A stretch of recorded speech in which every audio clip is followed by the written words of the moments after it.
মই বেলেগ কথা নাজানো এজন অসুস্থ মানুহে স্কুবা ডাইভিং কৰিব নোৱাৰে যি মানুহে স্কুবা ডাইভিংলৈ জুবিন দাক নিছিলে তেওঁ অসমৰ মানুহৰ আগত আহি ক'বহি লাগিব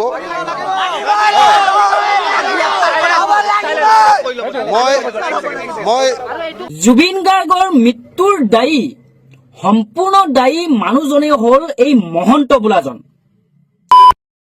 সকলো ৰাইজ ৰাজাক সকলো ফেমিলিক জুবিন দাই আমাক এৰি থৈ গ'ল এতিয়াও জুবিন দাৰ গীত গুণগুণাই আছে বা জুবিন দাৰ গীত গাই আছে বহুত দুখ লাগিল যে জুবিন দাই এনেকুৱা হ'ব বুলি কেতিয়াও ভবা নাছিলোঁ আৰু জুবিন দাই যে মৰি গ'ল বা আমাক এৰি থৈ গ'ল বুলি কেতিয়াও ভবা নাছিলোঁ হঠাতে মানে হৈ গ'ল আৰু না মানে ছিংগাপুৰত যাব আৰু ভালদৰে ঘৰত আহিব এই বুলি ভাবিছিলোঁ আৰু না মানে ছিংগাপুৰত যোৱাৰ আগতে এটা ভিডিঅ' বনাইছিলোঁ যে মই ছিংগাপুৰত আহি আছোঁ এইবিলাক কথা কৈ মানে জুবিনৰ ভিডিঅ'টো আমি চাই মানে ভাবিছিলোঁ যে ছিংগাপুৰৰ পৰা ভালে ভালে ঘৰত আহিব যেন এনেকুৱা ভাবিছিলোঁ কিন্তু এতিয়া জুবিন দাই ডেড বডি হৈ অসমত আহিব আৰু ন মানে জিন্দা হৈ নাহিব মানে ডেড বডি অসমত আহিব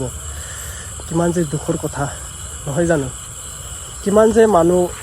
বেয়া লাগিছে জুবিন দাক দোকান বন্ধ গাড়ী চলাব নিদিয়ে সকলোৱে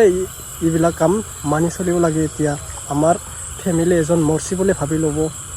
ন সকলোৱে এতিয়া অখিল গগৈ ডাঙৰীয়া কি ক'ল আৰু এজন ব্ৰাদাৰে কি ক'ল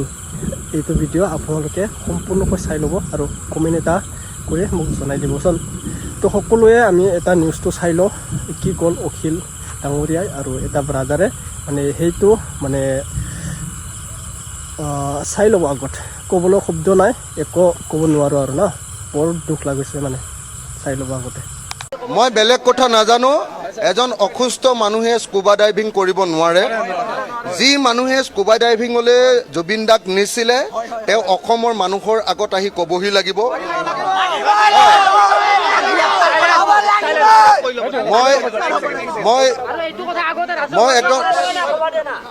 মই স্পষ্টকৈ কৈছোঁ আমাক কোনো নৰ্থ ইষ্ট ফেষ্টিভেল আমাক ছিংগাপুৰত পাতিব নালাগে ছিংগাপুৰৰ মানুহ আহি নৰ্থ ইষ্টত ফেষ্টিভেল চাবলৈ আহিলে আহিব পাৰে কিন্তু আমাৰ জুবিন গাৰ্গক নৰ্থ ইষ্ট ফেষ্টিভেললৈ নি এনেকৈ আমাৰ পৰা বিদায় দিয়াটো আমি মানি ল'ব নোৱাৰোঁ এই ঘটনাৰ CBI তদন্ত লাগিব মই জানো যে জুবিন গাৰ্গ 3 মাহৰ মূৰে 4 মাহৰ মূৰে হস্পিটেলাইজ হয় তেনেকুৱা এজন বেমাৰী মানুহ সাগৰলৈও যাব নোৱাৰে আৰু সাগৰলৈ যোৱাটো বাদেই দিয়ক স্কুবা ডাইভিং মানে আপোনালোকে জানেনে স্কুবা ডাইভিং কৰিবলৈ হ'লে প্ৰথমতে খত লিখি দিব লাগে দলিলত লিখি দিব লাগে যে মোৰ কিবা হ'লেও মোৰ কোনো দায় নাই সেইটো দায়টো মোৰ নিজৰ মানে দায়টো কোনো পধ্যে যিজনে কৰাইছে তেওঁ নহয় আৰু তেওঁ জুবিন গাৰ্গৰ মৃত্যুৰ দায়ী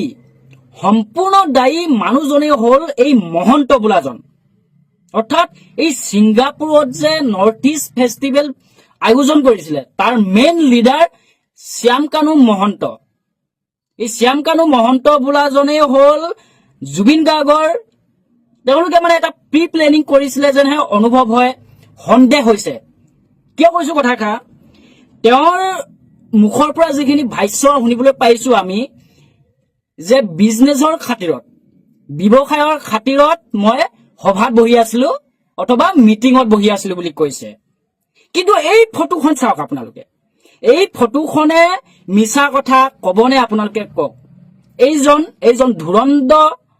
এইজনে হ'ল প্ৰি প্লেনিং কৰা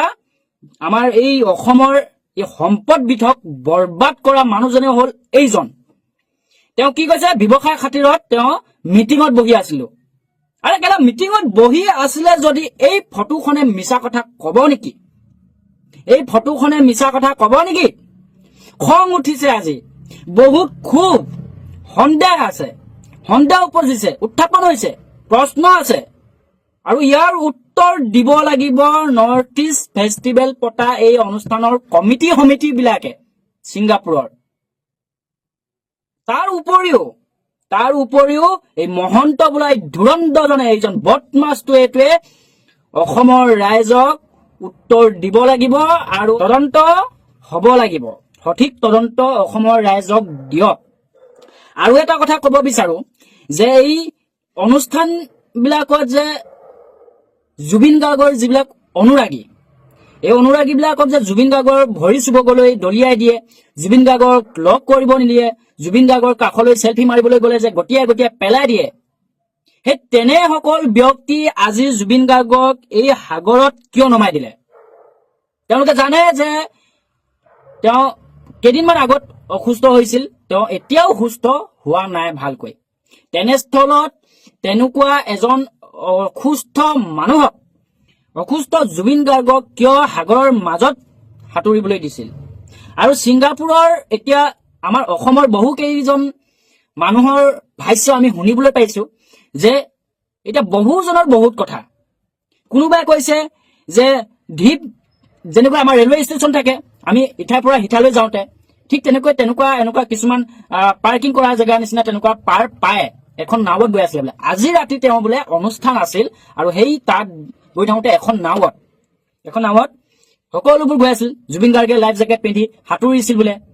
আহি আকৌ ধেমেলীয়া কথা যে মই সাঁতুৰিব জানো, তহঁতি সাঁতুৰিব নাজানো, তেনেকুৱা ধৰণৰ বহুজনৰ বহু কথা। আকৌ এটা পাৰ পাবগৈ, অৰ্থাৎ ঢিপ পাবগৈ, তাত নাওখন ৰখাব, তাতো সাঁতুৰি গৈ আকৌ এটা পাবগৈ বোলে, তাতহে বোলে ফেন ওলোৱা দেখিছে বোলে জুবিন গাৰ্গক।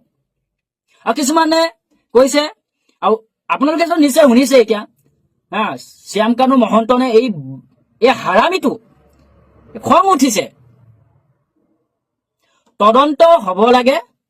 আৰু শ্যামকানু মহন্তৰ মুখৰ পৰা অসমবাসী ৰাইজে ৱেইট কৰিছে, অপেক্ষা কৰি আছে যে সম্পূৰ্ণ তথ্য সহকাৰে, প্ৰমাণ সহকাৰে আৰু সঁচা কথাটো শুনিবলৈ। খং উঠিছে তেওঁৰ মেনেজাৰ ক'ত আছিল? যিটো সময়ত নেকি য'ত আমাৰ অসমত কথা কৈছো, আমাৰ অসমত জুবিন গাৰ্গ য'তেই নাযাওক সেই মেনেজাৰ পকৰে লানি পাতি থাকে আৰু তেওঁৰ ওচৰলৈ মানুহ যাব নিদিয়ে। আৰু তেনে এজন মেনেজাৰে আজি এই সাগৰত মাৰি পেলালে জুবিন গাৰ্গক। সেই মেনেজাৰলৈ খং উঠিব নে নাই? ক'ত গ'ল আজি সি? উত্তৰ লাগিব, কিন্তু উত্তৰ লাগিব, ইয়াৰ সঠিক তদন্ত হ'ব লাগিব। তো বন্ধুসকল, আজিৰ ভিডিঅ'টো এইটো, মানে বেয়া লাগিলে। জুবিন দা মৰি গ'লেও